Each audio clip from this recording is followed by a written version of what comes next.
Hi, hello, welcome back to Lakshmi Biology NEET classes. So, paramedical courses ఎవరైనా interest ఉన్న వాళ్ళకి ఈ video అయితే హెల్ప్ఫుల్ అవుతుందమ్మా. సో పారామెడికల్ కోర్సెస్ అనేవి టూ ఉన్నాయి మనకి.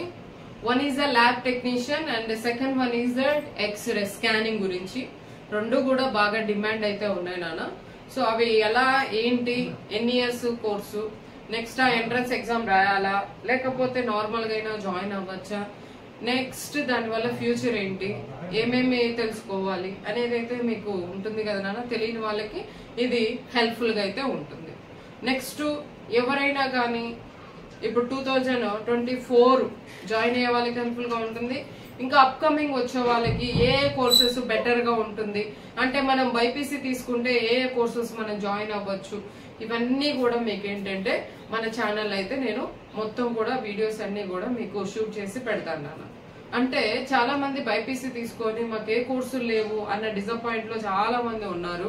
డిసప్పాయింట్ లో అవసరమే లేదు నాన్న. డాక్టర్ లో తక్కువ మార్క్స్ వచ్చినా కూడా, నీట్ ఎగ్జామ్ లో తక్కువ మార్క్స్ వచ్చినా కూడా మీ ఏ కోర్సెస్ అనేవి జాయిన్ అవ్వచ్చు. దాని గురించి ఆల్రెడీ కొన్ని పెట్టేసి ఉన్నాను. ఇంకా కొన్ని వీడియోస్ అనేవి మీకు అప్లోడ్ అయితే అవుతూ ఉన్నాయి. సో ఇప్పుడు పారామెడికల్ కోర్స్ లో ఫస్ట్ కోర్స్ వచ్చేసరికి బిఎంఎల్టీ. సో బిఎంఎల్టీ అంటే bachelor in medical laboratory technology. Okay, అంటే ల్యాబ్స్ నానా.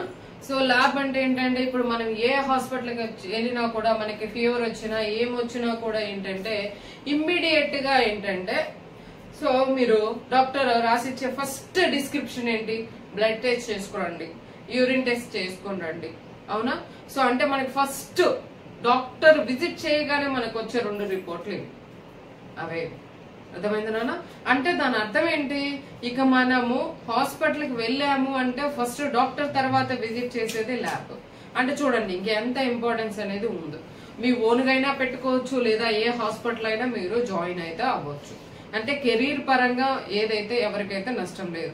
అంటే నాయనా ఇది నీట్ ఎగ్జాము రాయొద్దా లేకపోతే మేము డాక్టర్ అవ్వకుండా మీరు చెప్తున్నారా అని కాదమ్మా. ఒక్కొక్కరికి ఒక్కొక్క ఇంట్రెస్ట్ ఉంటుంది నాన్న. ఒక్కొక్కరికి ఒక్కొక్క ఇంట్రెస్ట్ ఉంటుంది. నీట్ వాళ్ళకి ఆల్రెడీ డాక్టర్ గురించి డిస్క్రిప్షన్ మొత్తం డీటెయిల్ గా అయితే వెళ్ళిపోతూ ఉన్నాయి. ఇవేంటి లేదు, కొంతమంది మాకు ఇంట్రెస్ట్ లేదు, మేము ఎంబీఎస్ చదవలేము, అంత మా దగ్గర అమౌంట్ కూడా పెట్టడానికి లేదు, మాకు అంత నాలెడ్జ్ అయితే లేదు, అలాంటి వాళ్ళు మరి ఏం చేయాలి? చదువుకోవాలి కదా. సో దాని గురించి లైఫ్ అనేది ఉండాలి కదా నాన్న. మీరు బైపీసీ చదివా మాకే లైఫ్ లేదు అన్న నెగ్లిజెన్స్ అయితే అవసరం లేదు. నా ఛానల్లో ప్రతి ఒక్కటి మీకు యూస్ఫుల్ గానే మీ దగ్గరికి అయితే తీసుకొస్తున్నాను. ప్రతి ఒక్క వీడియో మీకు హెల్ప్ఫుల్ గానే ఉంటుంది. ఏ వీడియో గానీ మీరు స్కిప్ అయితే చేయొద్దు. స్కిప్ చేయకుండా మీరు చూసుకోండి. ఓకేనా? సో ఇదేంటి మీకు ల్యాబొరేటరీ టెక్నిక్. మరి ల్యాబ్ మేము ప్రైవేట్ గా జాయిన్ అవ్వాలా గవర్నమెంట్ గా జాయిన్ అవ్వాలంటే ఫస్ట్ నేను గవర్నమెంట్ దానికే ప్రిఫర్ చేస్తాను, తర్వాత ప్రైవేట్ కాలేజెస్ గురించి నేను డిస్కస్ చేస్తాను. మరి ఇప్పుడు ఈ కోర్స్ చేయాలి అంటే మనం ఏ ఎగ్జామ్స్ రాయాలి? సో చాలా మందికి ఒక డౌట్ ఉంటుంది, మన స్టేట్ కంటే వేరే స్టేట్ లో చదవాలి. అవునా? సో ప్రతి ఒక్కరు అనుకుంటారు. ఎందుకు అంటే కమ్యూనికేషన్ పెరగవచ్చు, నాలెడ్జ్ పెరగవచ్చు, ఇంకా చాలా చాలా బెనిఫిట్స్ ఉన్నాయి నాన్న. ఆ బెనిఫిట్ నాకే తెలుసు. ఎందుకంటే నేను తిరిగిన స్టేట్స్ 4-5 స్టేట్స్ తిరిగాను. 4-5 స్టేట్స్ తిరగడం అంటే ఎంటర్టైన్మెంట్ కోసం తిరగలేదు నాన్న, జాబ్ చేస్తూ తిరిగాను. అంటే జాబ్సే నేను అక్కడ చేశాను. అలా చేయడం వల్ల మనకి రాని లాంగ్వేజెస్ నాకు తెలిసిందైతే నేను లాంగ్వేజెస్ నేర్చుకున్నాను నాన్న. నాకు లాంగ్వేజెస్ అయితే వచ్చు. నేను ఇప్పుడు ప్రౌడ్ గా చెప్తున్నా, నాకు 5 లాంగ్వేజెస్ వచ్చాయి. మరి బెనిఫిటే కదా మనకి. లాంగ్వేజెస్ వచ్చు, నా స్టూడెంట్స్ డిఫరెంట్ స్టేట్స్ లో ఉన్నారు. సో ప్రతిదీ కూడా ఏంటంటే మనకి ఏది కూడా నష్టమే ఉండదు నాన్న. కాకపోతే ఏంటంటే ఒకటి భయం అనేది ఒకటి ఉంటుంది. అవేర్నెస్ లేని వాళ్ళకి ఏంటంటే అమ్మో అక్కడ ఎలా ఉంటుందో, అమ్మో ఇక్కడ ఎలా ఉంటుందో, ఇలా ఎక్కడ ఎలా ఉంటుందో నాన్న. ఎక్కడికి వెళ్ళినా కూడా బైపీసీ చదివిన వాళ్ళు హ్యూమన్ ఫిజియాలజీ గురించి కంపల్సరీగా ఐడియా ఉంది. అవునా? మనిషి అని ఉంటే, హ్యూమన్ బీయింగ్ అంటే టోటల్ గా పార్ట్స్ ఎలా ఉంటాయి, ప్రతి ఒక్కరికి అలాగే ఉంటాయి, ప్రతి ఒక్కరు అలాగే పనిచేస్తారు, ప్రతి ఒక్కరు థింకింగ్ కూడా అలాగే ఉంటుంది. కానీ మనం చేయాల్సింది మనం ఎలా ఉండాలనేది అదొక్కటి తెలుసుకుంటే ఎక్కడికి వెళ్ళినా కూడా it's a dependent condition. So adaptive radiations మనం డిస్కస్ చేసుకున్నాం కదా, ఎవల్యూషన్ అవన్నీ. ఓకేనా? ఇక నేను అదంతా చెప్పుకుంటే లెందీ అవుతుంది ఈ వీడియో. సో మళ్ళీ మీకు లెంత్ వెళ్ళినా కూడా మీకు కష్టం అనిపిస్తుంది. Okay, welcome back. సో ఇప్పుడు వచ్చేసరికి మీరు వేరే స్టేట్స్ లో ఒకవేళ ఇంట్రెస్ట్ ఉండి వేరే స్టేట్స్ లో జాయిన్ అవ్వాలనుకుంటే ఆ స్టేట్స్ లో కూడా మీకు ఎగ్జామ్ అయితే రాసుకోవచ్చున్నాను. మన స్టేట్ లో ఏంటంటే ఏపీ ఎంసెట్, నెక్స్ట్ వచ్చేసరికి ఏంటంటే తెలంగాణ సెట్. సో లేదు నెక్స్ట్ బాగా సో డాక్టర్ లాగా మనకు కూడా ఏమన్నా ఉన్నాయంటే ఎయిమ్స్ పారామెడికల్ ఎగ్జామ్ ఉంది నాన్న. అర్థమైంది? ఎయిమ్స్ అంటే ఇంకేంటి చెప్పాల్సిన అవసరమే లేదు. So AIIMS paramedical exam entrance exam రాసుకోవచ్చు, అప్లై చేసుకోవచ్చు. ఇవన్నీ వెబ్సైట్స్ అనేవి మీకు ఇవన్నీ వెబ్సైట్స్ ఏనా. ఓకే, మీరు గూగుల్లో కానీ సెర్చ్ చేస్తే మీకు డెఫినెట్ గా ఇవన్నీ ఎగ్జామ్స్ గురించి డీటెయిల్స్ అన్ని మీకు వస్తాయి. Next CUET, CPET, next KEAM, next PGMR. ఇది మెయిన్ అమ్మా. ఎయిమ్స్ తర్వాత పీజీఐఎంఆర్, నెక్స్ట్ సెకండ్ వన్ వచ్చేసరికి జిప్మర్.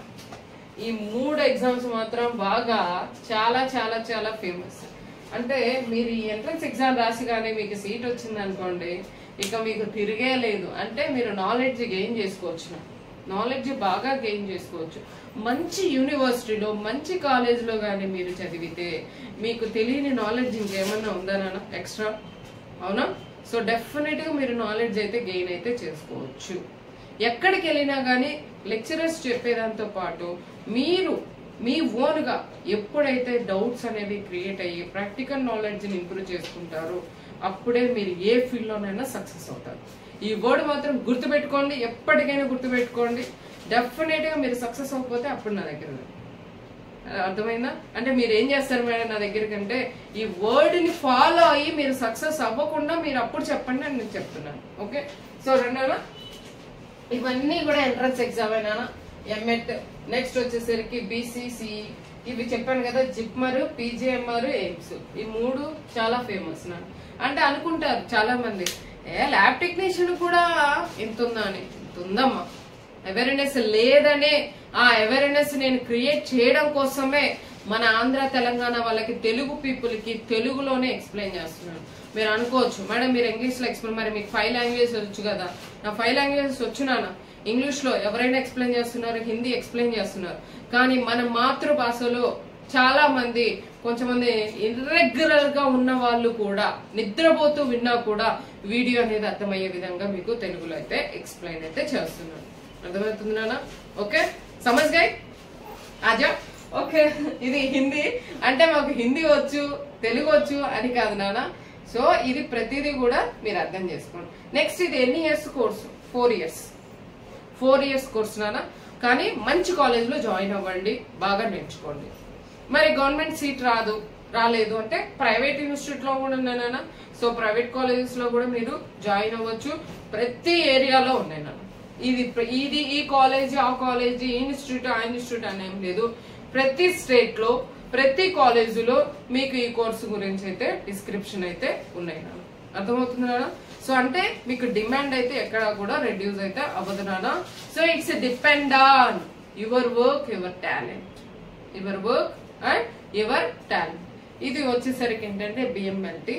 సో ఇంకా మీరు బాగా ప్రిపేర్ అయ్యి బాగా చదివి మంచి స్కోర్ వచ్చి దాని మీద నాలెడ్జ్ గానీ గ్రిప్ చేసుకుంటే మీ ఓన్ గానే ఇన్స్టిట్యూట్ పెట్టుకోవచ్చు. లేదు మీరు ఎక్కడైనా హాస్పిటల్ అయినా జాయిన్ అయినా కూడా మీకు శాలరీ అయితే వస్తుంటది. It's depend on condition. Okay, this is the one of the paramedical course. Next వచ్చేసరికి మీకు తర్వాత మీకు ఎక్స్రేస్ గురించి డిస్కస్ చేస్తాను. ఈ వీడియో గాని నచ్చితే లైక్ చేయండి, షేర్ చేయండి.